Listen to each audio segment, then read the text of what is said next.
What are we going to be 25 years from now? What are we going to be?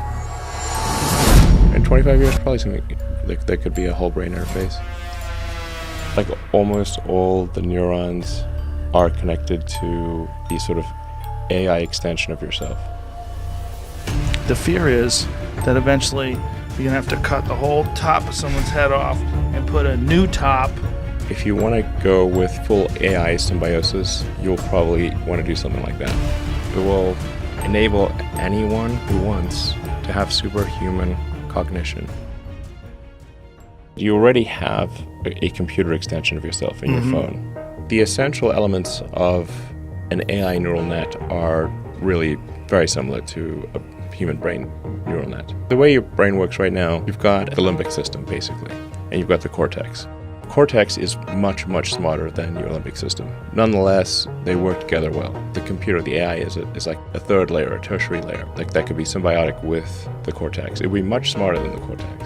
And you actually have that right now. Your phone is capable of things, and your computer is capable of things that your brain is definitely not. Storing terabytes of information, doing incredible calculations. It's just like I said, the data rate is slow.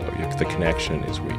If we do have a third layer that is also symbiotic, that could be quite a positive outcome for the future.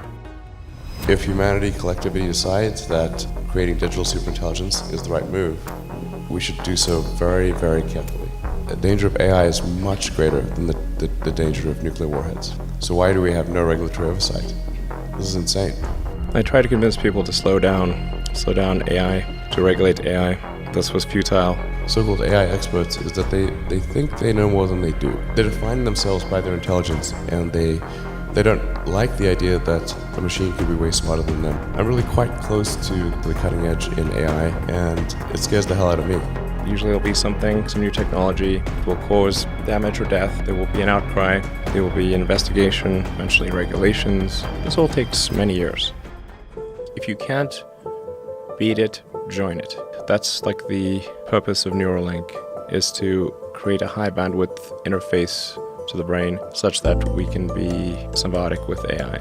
What most people don't realize, they are already a cyborg. It's just that the communication rate between you and the cybernetic extension of yourself that is your phone and computer is slow. That is like a tiny straw of information flow between your biological self and your digital self. And we need to make that tiny straw like a giant river. But the idea of saving yourself and then transforming that into some sort of a biological state.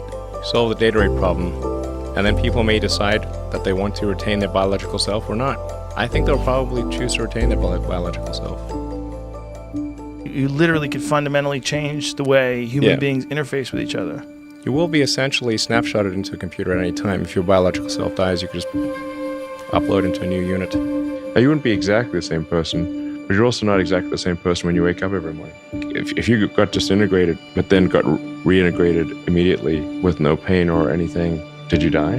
What is death? What does death actually mean? It's the loss of the information associated with that individual.